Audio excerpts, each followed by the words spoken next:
کہ کوئی اگر ڈیٹس مارتا رہے لڑکیوں کے ساتھ نماز پڑھ لے تو آٹومیٹکلی معاف ہو جائے گی، نہیں، اس پہ بھی اجماع ہے پوری امت کے علماء کا، چاہے سنی ہو یا شیعہ، کہ کسی چھوٹے گناہ کو چھوٹا سمجھ کے تکرار کے ساتھ کرنا بھی گناہ کبیرہ ہے۔ یہ تو ایک کبھی کبھار ہو جائے نا، لیکن وہ یہ تو نہیں تھا کہ نبی علیہ السلام نے اسے یہ کہا کہ ہاں روزانہ گلے لگا لیا کرو اس کے بعد پھر نماز پڑھ لیا کرو، ایسا نہیں، یعنی کبھی کبھار کوئی نفس سے مغلوب ہوا تو اس کی نیکیاں گناہوں کو محو کر دیں گی۔ اسی کو سپورٹیو ایک اور حدیث ہے بخاری اور مسلم دونوں کے اندر، نبی صلی اللہ علیہ وآلہ وسلم نے فرمایا بھلا بتاؤ تو اگر کسی شخص کے گھر کے آگے سے نہر گزرتی ہو اور وہ روزانہ اس میں 5 دفعہ غسل کرے تو اس کے جسم پہ کوئی میل باقی رہ جائے گا؟ صحابہ نے کہا نہیں یا رسول اللہ صلی اللہ علیہ وآلہ وسلم، تو آپ نے فرمایا کہ پھر 5 نمازوں کی مثال بھی ایسی ہی ہے کہ اس کے جسم سے گناہ سارے دھل جائیں گے، لیکن چھوٹے گناہ، بڑے گناہ نہیں معاف ہوں گے، بڑے گناہ صرف توبہ سے معاف ہوتے ہیں اور آئندہ گناہ نہ کرنے کا پکا عہد کرنا، چھوٹے گناہ آٹومیٹکلی نیکیوں سے معاف ہوتے ہیں، اور بڑے گناہ جب معاف ہوتے ہیں وہ سورۃ الفرقان کی آیت نمبر 70 ہے، 70 نمبر، کہ اگر کوئی بڑے بڑے گناہوں سے توبہ کر لے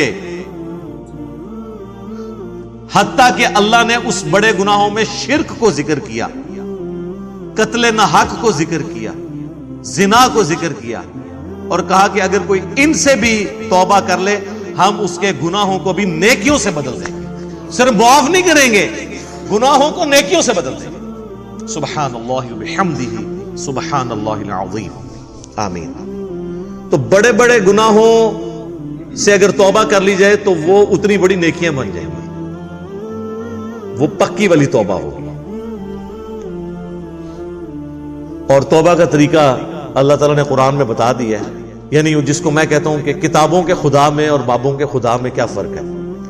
سورۃ النحل کی آیت نمبر ہے 119، اس میں اللہ تعالیٰ نے اپنا کنسپٹ بتا دیا توبہ کا۔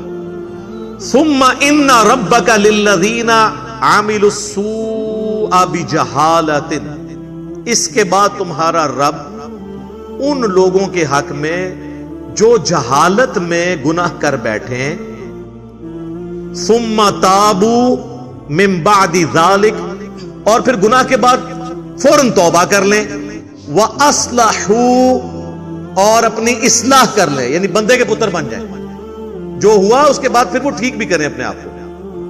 ان ربک من بعدها، اس کے بعد تیرا رب لغفور الرحیم، ضرور بخشنے والا مہربان ہے۔ کس کے بعد؟ جو توبہ کرے، رجوع لائے اللہ کی طرف اور اپنے آپ کو سدھار لے، پھر میں اس کو معاف کروں گا۔ خالی استغفار کی تسبیح پھیرنے سے معافی نہیں ہوگی۔ یہ ہے کنسپٹ قرآن کا۔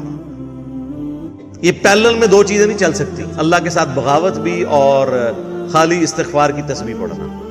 تو یہ کنسپٹ اللہ تعالیٰ نے توبہ کے حوالے سے کلیئر کر دیا۔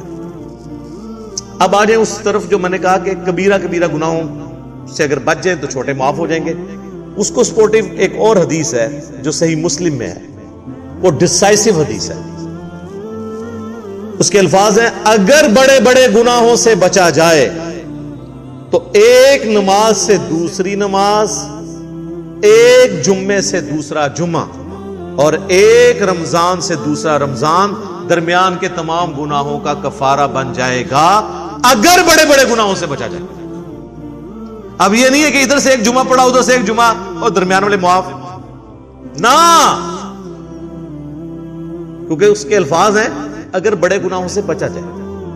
تو مجھے بتائیں نماز چھوڑنے سے بڑا گناہ کون سا ہو سکتا ہے؟ صحیح مسلم میں حدیث ہے بندے کے کفر اور ایمان کے درمیان، شرک اور اسلام کے درمیان فرق نماز ہے۔